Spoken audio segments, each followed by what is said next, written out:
دا له فاني نړۍ ابدي ژوند ته د هغې مېرمنې د سفر پیل دی چې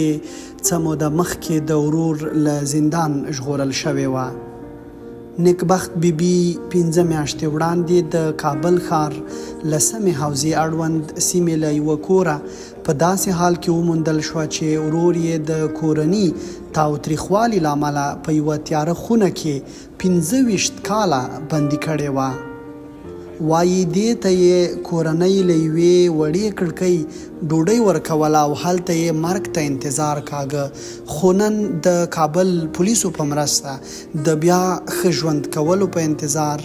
د حکومت لخوا ورکړل سوي کور کې ومړه.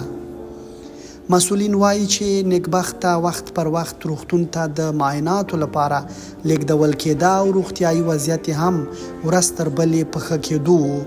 خو تیره شپه ناڅاپي د روغتیایي وضعیت له خرابېدو وروسته سهار وختي ومړه. د مرحومې نیکبختې د تدفین مراسم د کورنیو چارو سرپرست وزیر خلیفه سراج الدین حقانی په مرسته نن مازدیګر 3:30 بجې د کابل ښار وزیر محمد اکبر خان تپه کې ترسره شو. نیکبخت په ابدي خوب پسې لاړه، خو د ژوند په ډېرې دردونکې کیسې یې د با احساسه انسانانو په زړونو کې سړي کې بلې پرېښودې.